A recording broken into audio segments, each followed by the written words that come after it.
Hi everyone, Hannah Rosenberg here with another episode of Drinking Through the Bible. We are standing in a really interesting place. We are in the desert.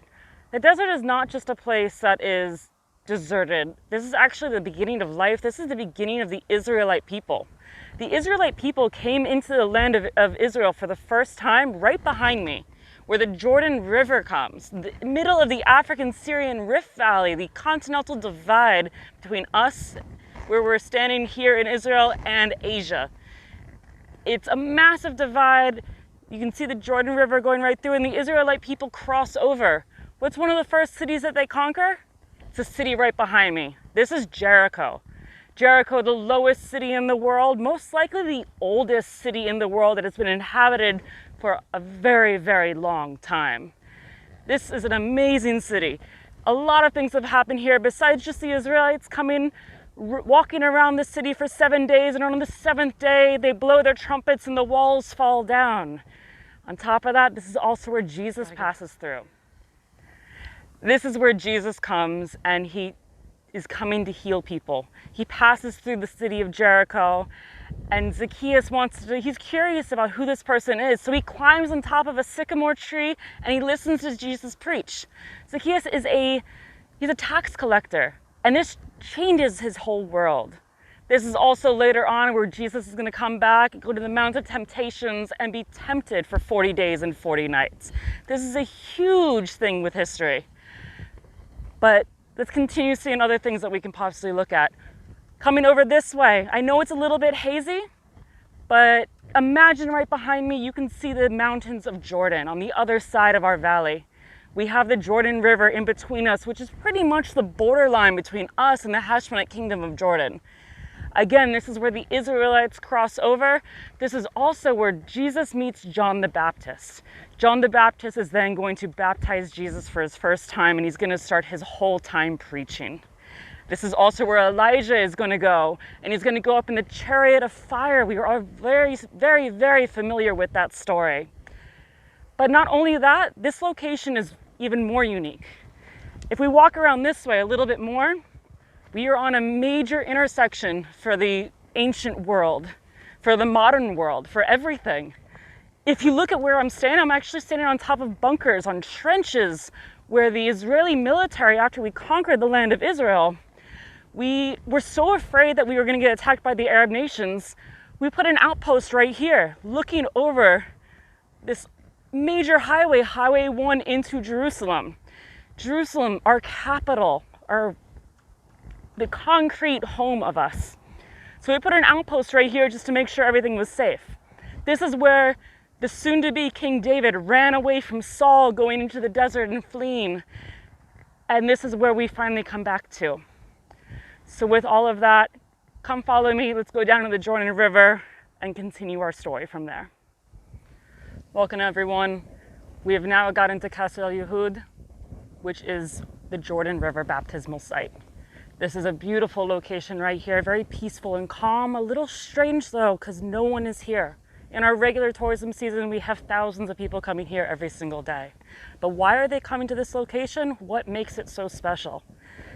If we open up the Bible, you can see from multiple places. This is where the Israelites came in and crossed over the river for the first time, entering the promised land. This is also the baptism site of Jesus. So I'm going to read a nice little passage for you guys. It's from the book of Matthew, chapter 3.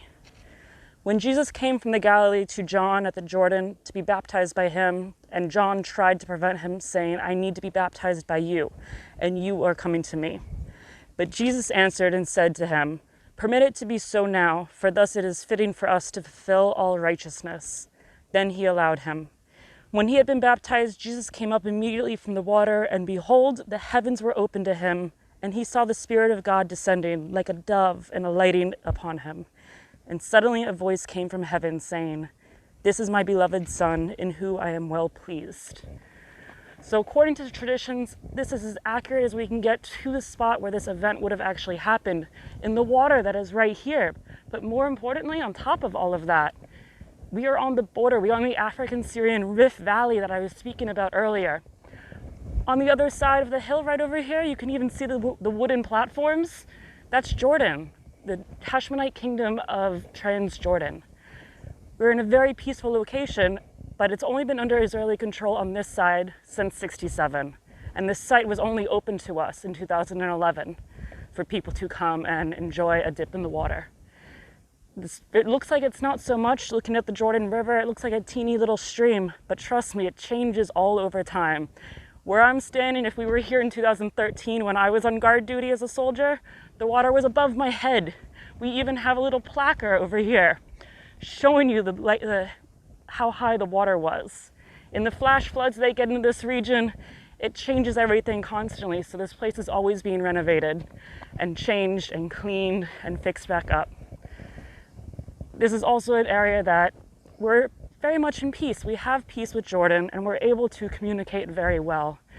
I remember even during my army service, we had a really funny event. They ran out of Coca-Cola on their side. They wanted Coca-Cola on our side. So they tossed me over some money. I bought them a Coca-Cola. I came back over and we're like, I can't throw this bottle over to you. What are we gonna do?